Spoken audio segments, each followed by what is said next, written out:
यहाँ आज महाकौशल की पावन और क्रांतिकारी धरती पर खड़े होकर मुझे बहुत गर्व हो रहा है। इस धरती ने क्रांति दूत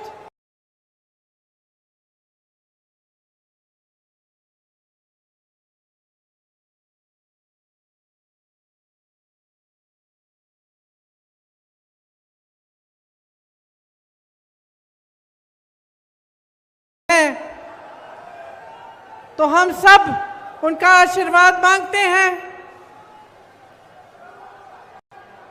और इस धरती ने देश भर में आदिवासी संस्कृति का झंडा बुलंद किया। इसीलिए आज यहाँ खड़े होकर हम आराध्य बड़ादेव जी को प्रणाम करते हैं।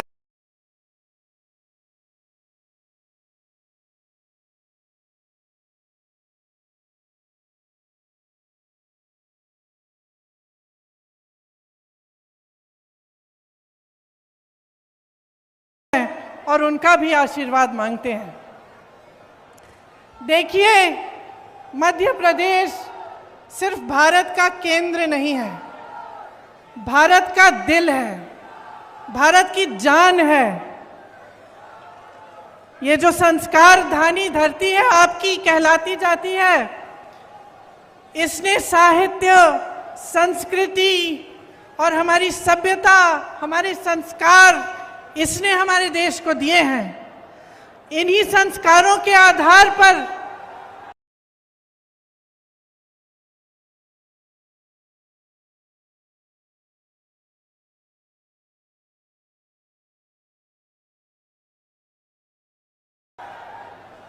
हमारा संविधान बना और ये जो आधुनिक भारत है, इन्हीं संस्कारों के आधार पर आगे बढ़ा।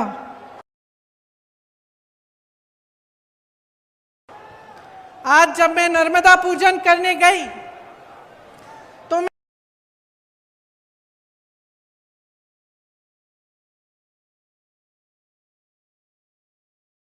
मैं सोच रही थी कि यहाँ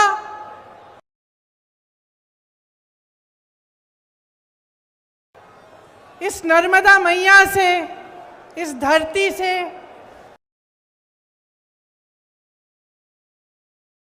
सदियों से, शायद हजारों सालों से करोड़ों लोगों की आस्था जुड़ी हुई है। और क्या है ये आस्था जो हम सबको यहाँ लाती है? हम सब नर्मदा पूजन करते हैं, हमारे दिलों में वही भावना होती है जो भावना सदियों पहले उन लोगों में होती, उनके दिलों में होती होगी जो यहीं पर आके नर्मदा पूजन करते थे। मैं सोच रही थी कि ये जो आस्था होती है धर्म में, इस तरह की आस्था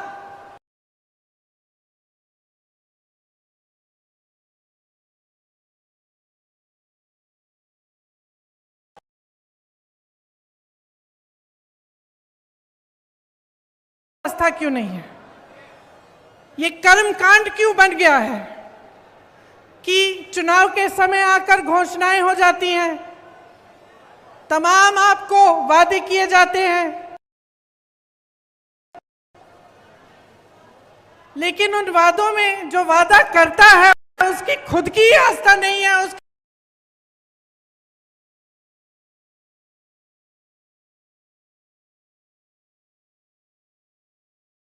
खुद का विश्वास नहीं होता, करके चले जाता है। चुनाव हो जाता है, चुनाव जीत भी जाते हैं बड़े बड़े वादे करके, घोषणाएं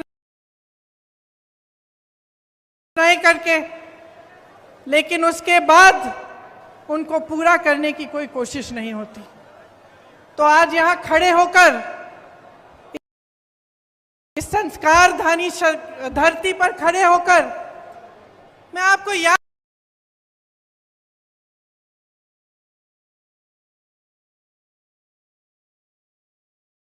दिलाना चाहती हूँ एक पुरानी राजनीति की, जिसमें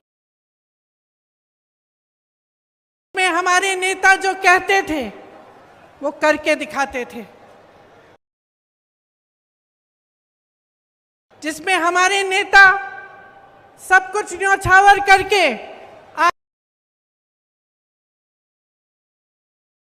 आपके लिए दिन रात एक करते थे। आपकी सेवा सर्वोपरि होती थी उनके दिल में, उनके दिमाग में। और मैं कहना चाहती हूं कि जो आपके साथ पिछले 18 सालों से हो रहा है वो गलत हो रहा है, क्योंकि आपका इस्तेमाल हो रहा है, शोषण हो रहा है। आपके सामने आकर तरह तरह के वादे, तरह तरह की घोषणाएं होती हैं और उनको पूरा नहीं किया जाता। धन बल को लेकर, धनादेश के बल पर जनादेश को कुचला जाता है। आपको याद है, यहां पिछले चुनाव में हमारी सरकार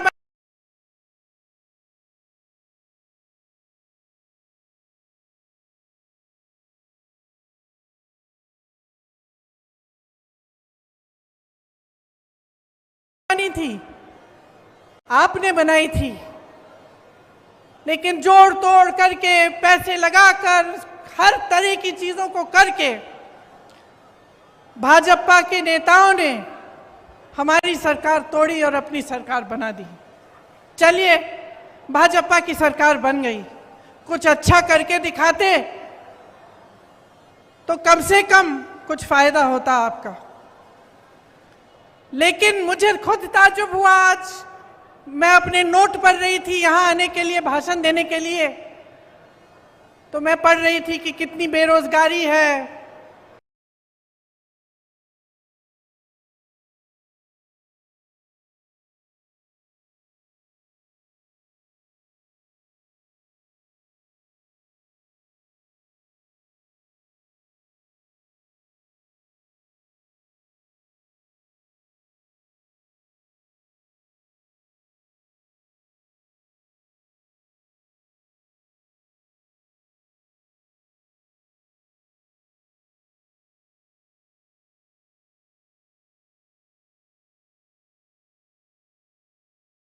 घोटाला, व्यापम घोटाला, शिक्षक पात्रा भर्ती घोटाला, पुलिस भर्ती का घोटाला, खनन घोटाला, कोरोना घोटाला, बिजली विभाग का घोटाला, ई टेंडर का घोटाला, टीवी सेट वितरण का घोटाला।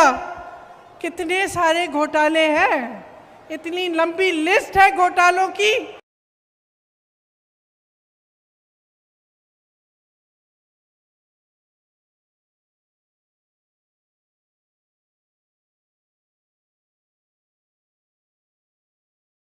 कि जो मोदी जी ने वो गालियों वाली लिस्ट निकाली, उससे लंबी तो ये लिस्ट है।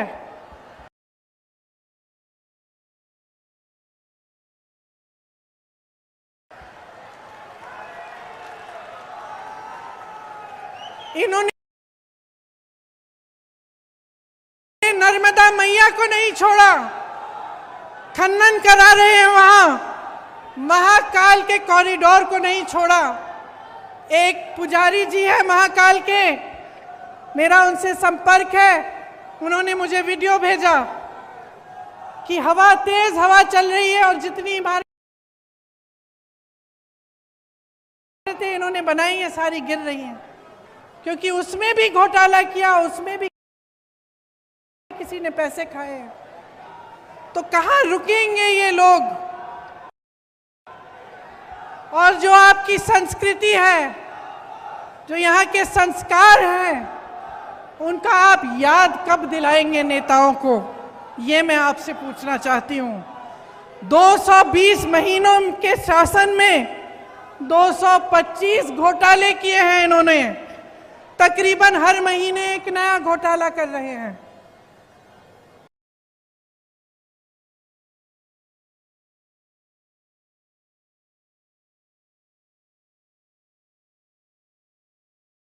इससे आपके जीवन पर क्या असर पड़ता है, कभी आपने सोचा है? हम सब कहते हैं, टीवी पे देख लेते हैं कि चलो घोटाला हो रहा है, कोई पैसे कमा रहा है, कहीं पे कोई नेता अपना बड़ा बड़ा महल बना रहा है, तो हम ये भी सोच सकते हैं भाई हमारा क्या, वो कमा रहा है, ठीक है कमा रहा है, लेकिन इसका बहुत बड़ा असर आप पे पड़ता है। जो भ्रष्टाचार होता है इसका सबसे बड़ा असर पब्लिक पर ही पड़ता है, क्योंकि जहां पे जन सरकार का ध्यान होना चाहिए, मंत्रियों का ध्यान होना चाहिए, वहां से ध्यान हटता है। सिर्फ जब लूट और सत्ता में ध्यान रहता है तो पब्लिक का ध्यान नहीं रहता। जहां विकास के कार्य करने पड़ते हैं, पैसे उनमें डलने चाहिए, पूंजी उसमें डलनी चाहिए, वो नहीं डलती। जब अपने लिए पैसे लूटने में पड़ जाते हैं नेता, तो पब्लिक पीछे छूट जाती है, आपकी जरूरतें पीछे छूट जाती हैं, और जो कार्य होने चाहिए आपके लिए वो नहीं होते। 18 सालों से ये सत्ता में है, तो आप सोचिए जब इतने सालों से कोई सत्ता में रहता है तो एक आलस सा हो जाता है। वो सोचता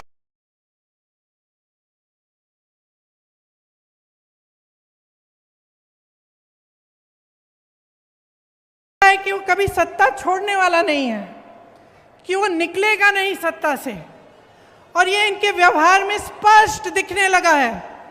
जैसे कुछ दिनों पहले यहाँ आकर उन्होंने एक महिलाओं के लिए एक अनाउंसमेंट की, तो इसलिए की क्योंकि 6 महीने में चुनाव आ रहा है।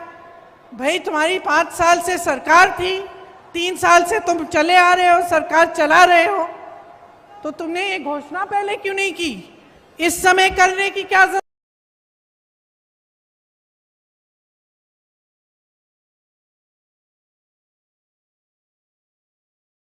जरूरत है? तो ये इनका व्यवहार दिखा रहा है हमें कि ये सब कर्मकांड है। इनके दिलों में आपके लिए कोई आस्था नहीं है, कोई विश्वास नहीं है, अपनी ही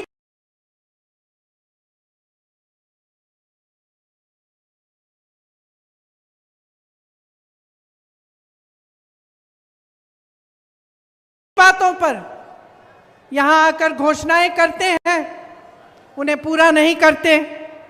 बड़ी बड़ी बातें होती हैं, डबल इंजन, ट्रिपल इंजन,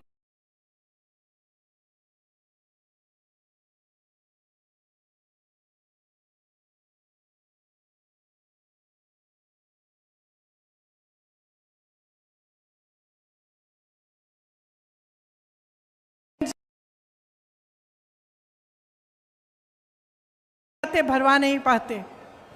आप सब्जी खरीदने के लिए दुकान जाती हैं तो आधी चीजें आप बगैर खरीदे ही वापस आ जाती हैं।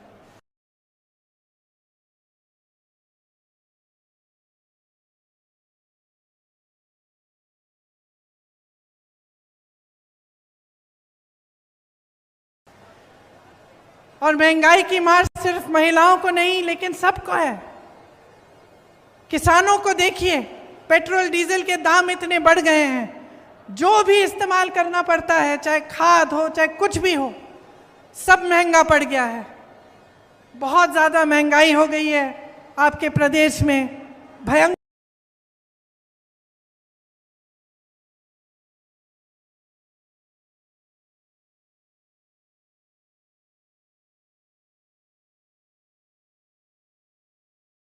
बेरोजगारी है। जैसे मैंने कहा, शर्म की बात है कि एक सरकार 3 सालों में मात्र 21 सरकारी नौकरी दे रही है। तमाम पद खाली पड़े हुए हैं। हमारे नौजवान भाई बहन मेहनत करते हैं, पढ़ाई करते हैं भर्ती के इम्तिहानों के लिए, कुछ ना कुछ हो जाता है, घोटाला हो जाता है, कुछ ना कुछ लीक हो जाता है पेपर, कोई गड़बड़ हो जाती है। जितने पैसे उनके माँ बाप ने खर्चे उनके फीस पे, सब बर्बाद हो जाते हैं। जितने महीने उन्होंने पढ़ाई की वो सब बर्बाद हो जाते हैं। पेपर देते हैं, पेपर का कोई नतीजा नहीं निकलता,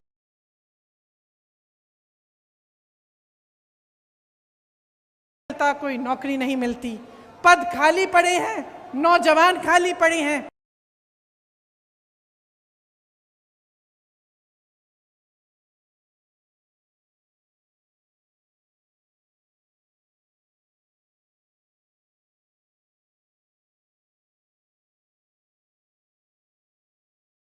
लेकिन सरकार कुछ कर नहीं रही है। आदिवासियों की दुर्दशा हो गई है आपके प्रदेश में। आपको याद होगा कि इंदिरा जी कितना काम करती थी आदिवासियों के लिए, पिछड़े वर्गों के लिए, और आज आपकी दुर्दशा है। अत्याचार बढ़ रहे हैं, चाहे बुजुर्गों पे, चाहे बच्चों पे, चाहे आदिवासियों पे, चाहे दलितों पे। तो तमाम जो जितने भी आंकड़े हैं, जो सब कुछ दिखा रहा है आपको, जो आप अपने अनुभव से आप देख रहे हैं अपने जीवन में, वो कुछ कह रहा है। और मीडिया, इश्तिहार, बड़े बड़े पोस्टर, बड़ी बड़ी होर्डिंग कुछ और कह रहे हैं। मुझे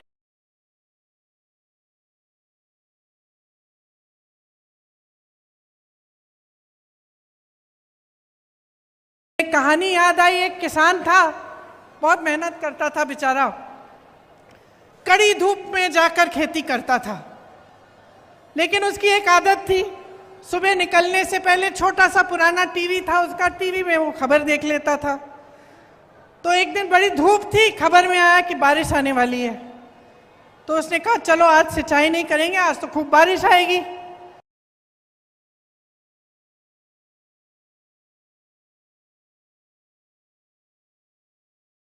निकला काम के लिए, पूरे दिन धूप रही, बारिश नहीं आई। उसने सोचा चलो खबर गलत होगी, कल सिंचाई कर लेंगे। घर आ गया, अगले दिन फिर निकला, फिर खबर देख ली, फिर खबर में आया कि बारिश आने वाली है। फिर उसने सिंचाई नहीं की। ऐसे 5, 6, 7 दिन गुजर गए और वो इसी इंतजार में रहा कि भाई आज बारिश आएगी। बारिश नहीं आई, खेती एकदम सूख गई। घर आके रोने लगा। तो फिर रोने लगा, अपने गुरुजी के पास गया कि भाई मैं तो इंतजार कर रहा था,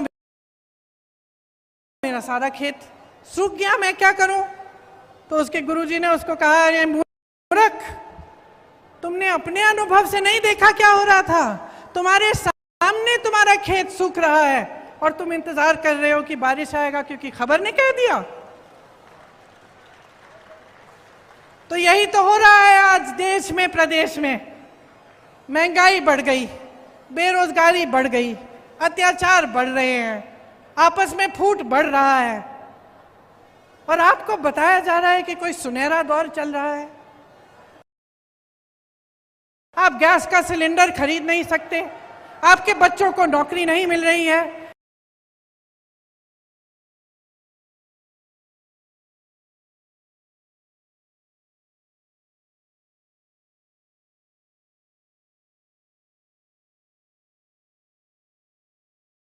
पे खड़े होकर हमारी रक्षा करते हैं, किसान के बेटे हैं।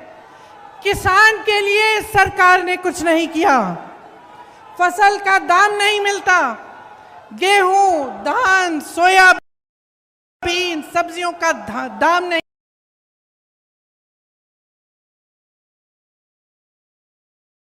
मिलता।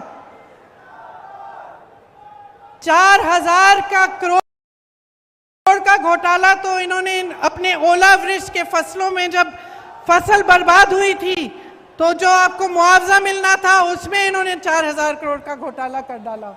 किसान को मुआवजा नहीं मिला, इन्होंने फर्जी मुआवजे बांट दिए। तो देखिए, चाहे किसान हो, चाहे मेरी आदिवासी बहन भाई हो, जिनके खिलाफ अत्याचार बढ़ रहा है, जिनको कोंदो, कुटकी और अन्य उपज का दाम नहीं मिलता, जिनको वन अधिकार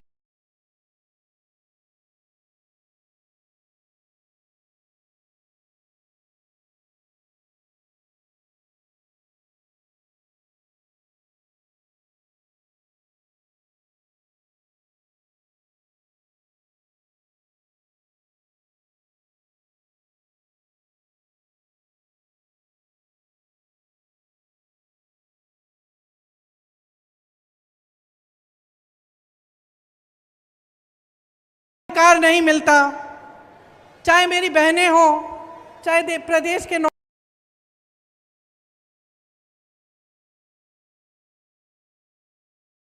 नौजवान हो, किसी के लिए कुछ नहीं हो रहा है। ये सरकार चली है तो घोटालों के लिए चली है, भ्रष्टाचार करने के लिए चली है। और जैसे हमने भाजपा के नेताओं को पूरे देश भर में देखा है, सत्ता के लिए कुछ भी कर डालेंगे। मुझे अफसोस है कि मध्य प्रदेश के हमारे भी कुछ ऐसे नेता थे जो सत्ता की वजह से छोड़ के चले गए, अपनी विचारधारा भूल गए। तो अब देखिए, आपके प्रदेश के मुख्यमंत्री घोषणावीर जी हैं।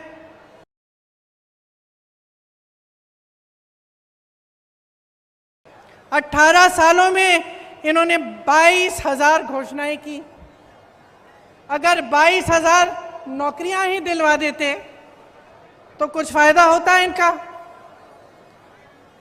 लेकिन इन्होंने कुछ नहीं किया। जितनी घोषणाएं की उनमें से 1% शायद पूरी होंगी। तो सच्चाई आपके सामने है। ये जबलपुर शहर है, आप सब जानते हैं। देश प्रदेश चलाने के लिए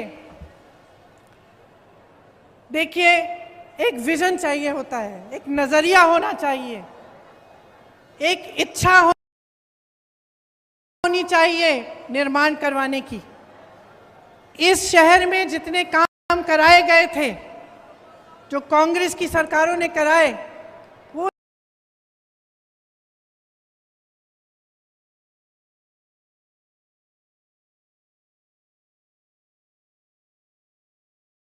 एक नजरिए के साथ कराए आपके विकास को लाने के लिए। जवाहरलाल नेहरू जी, उन्होंने देश में IIT जैसे बड़े संस्थान बनाए। इंदिरा जी ने हरित क्रांति कराई। राजीव जी ने आधुनिक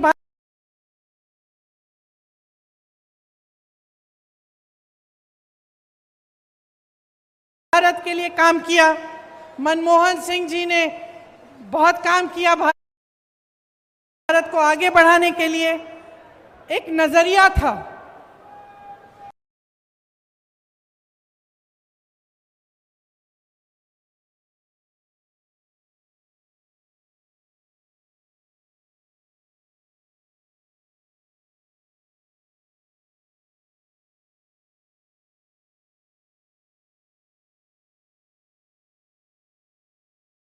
रखती है, विश्वास रखती है पब्लिक में, और एक जो सत्ता में आस्था रखती है।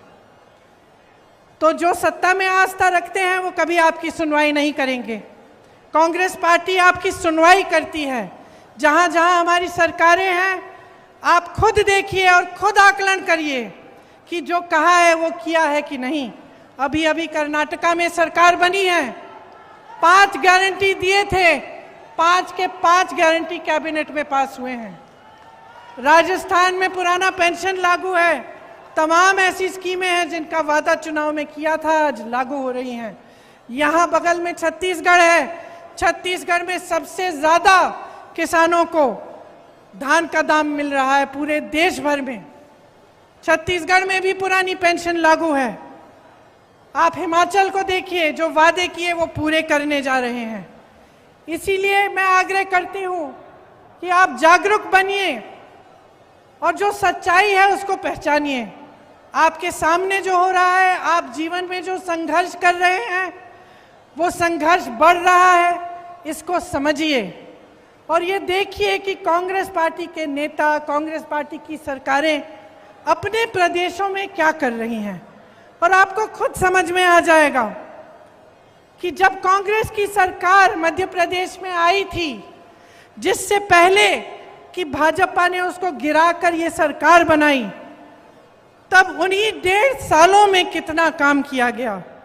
27 लाख किसानों का 11,600 करोड़ कर्ज माफ किया उन 1.5 सालों में। सामाजिक सुरक्षा पेंशन को 300 रुपए से 600 रुपए तक बढ़ाया गया था। 1 करोड़ परिवारों को 100 रुपए में 100 यूनिट बिजली योजना का फायदा हुआ था। 1000 गौशालाओं का निर्माण हुआ था। आदिवासियों के लिए 12,000 बर्तन बैंक बनाए गए थे। ये सब काम 1.5 साल में कांग्रेस की सरकार ने किया, और आज भी ऐसे ही काम कांग्रेस की सरकारें जहां जहां उनकी सरकार है वहां पे कर रही हैं। तो बहनों और भाइयों, हम आपके सामने कुछ ऐसे गारंटी लाए हैं जिनके बारे में अब आपको मैं बताऊंगी, जो हम 100% लागू करेंगे। ये मेरा वादा है आपको। यही वादा मैंने कर्नाटका में किया, यही वादा कर्नाटका के नेताओं ने किया, राहुल गांधी जी ने किया और कर्नाटका की सरकार बनते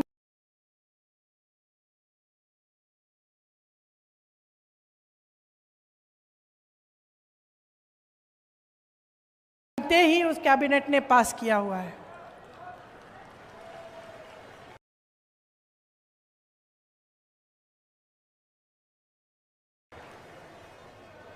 हर महीने महिलाओं को 1500 रुपए प्रति माह दिलवाया जाएगा। गैस का सिलेंडर 1000 रुपए का नहीं, 500 रुपए का आपको मिलेगा। आपके लिए 100 यूनिट बिजली माफ होंगे, सबके लिए। 200 यूनिट बिजली बिल की हाफ होगी।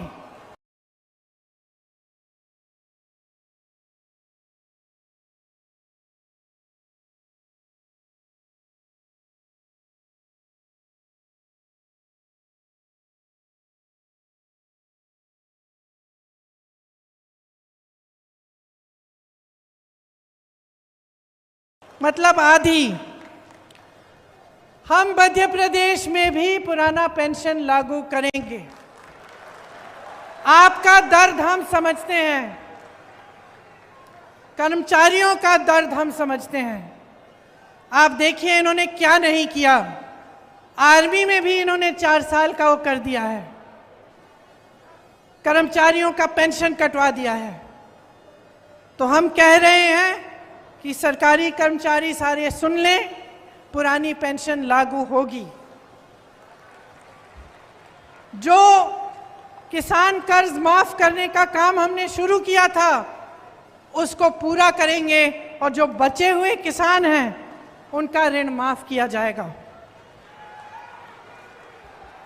ये हमारी गारंटी है। और देखिए, दिल से मैं कह रही हूं कि बहुत साल हो गए, केंद्र में 9 साल हो रहे हैं, आपके प्रदेश में 18 साल हो रहे हैं। ये राजनीति बहुत आगे बढ़ चुकी है जो आपको नकार रही है। आपकी जरूरतों को नकार रही है। हर बार आपके जज्बातों को उभारा जाता है, इधर उधर की बातें की जाती हैं। कमलनाथ जी ने कहा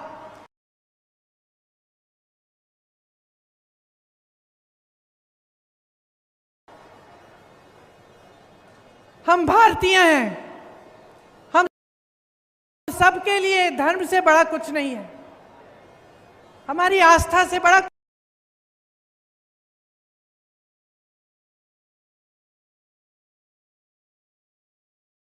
कुछ नहीं है। चाहे हम किसी भी धर्म के हो, हम उसे दिल में मानते हैं, वो हमारे लिए सर्वोपरि है। लेकिन उसका मतलब ये नहीं है कि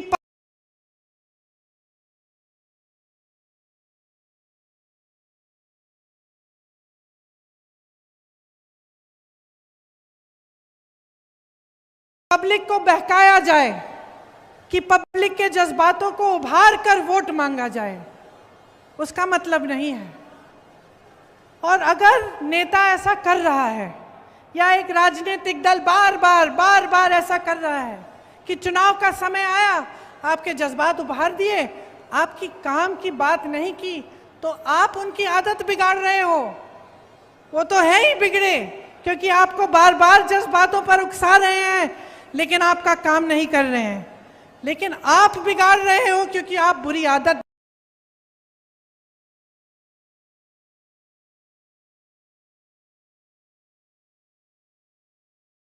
डलवा रहे हो। उस नेता को कभी ये एहसास नहीं होगा कि अगर वो आपका काम नहीं करेगा तो उसको सत्ता छोड़नी पड़ेगी।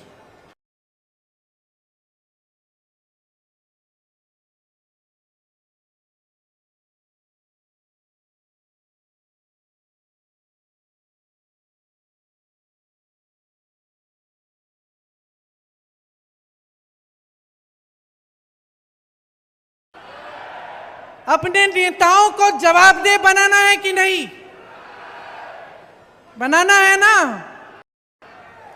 तो मन बना लीजिए, मन बना लीजिए। 6 महीनों में चुनाव है, 6 महीने हैं सोचने के लिए, समझने के लिए, और जो आपने 18 सालों में देखा है उसका आकलन करने के लिए 6 महीने हैं ये समझने के लिए, देखने के लिए कि कांग्रेस की सरकारें क्या कर रही हैं अपने प्रदेशों में। जागरूक बनकर देखिए, समझिए, सुनिए और अपना वोट अपने पक्ष में डालिए। एक ऐसी राजनीति को बनाइए अपने देश में, अपने प्रदेश में, जो आपके प्रति जवाबदेह बने।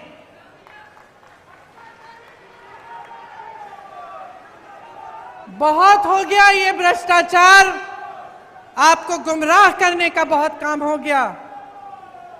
आप नेताओं को मजबूर करिए कि जब इस मंच पे खड़े होते हैं तो आपके सामने सच बोले, नहीं तो आप उनको सत्ता से निकाल देंगे।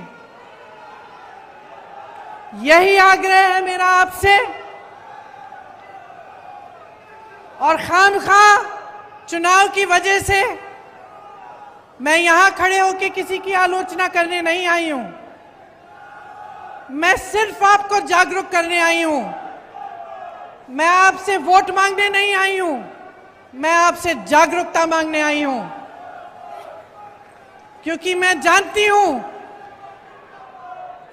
कि कितने संघर्ष के साथ, कितनी मुसीबतों का सामना करके कितनी मुश्किल से निर्माण होता है। किसी चीज को बनाने में क्या नहीं लगता, खून पसीना लगता है। मेरे परिवार के सदस्यों ने खून दिया है इस देश को बनाने के लिए। तो मैं जानती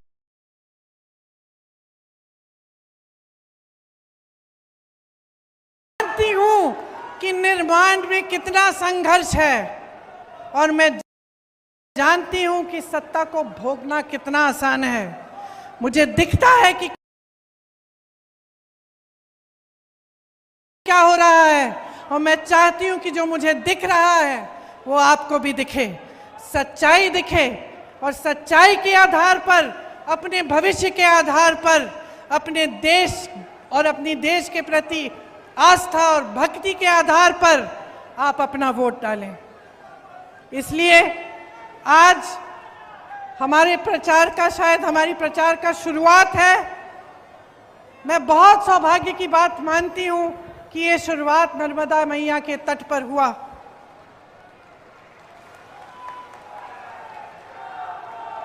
क्योंकि हम सब जो यहाँ पे बैठे हैं इस मंच पर, नर्मदा मैया के तट से आए हैं। हम झूठ नहीं बोलेंगे आपके सामने। हमारी एक ही सच्चाई है, हम देश के लिए समर्पित हैं, आपके लिए समर्पित हैं, और पूरी निष्ठा से, प्रेम से आपके लिए दिन रात काम करेंगे। आप सबको बहुत बहुत धन्यवाद कि आपने मेरी कुछ लंबी बातों को इतने ध्यान से सुना।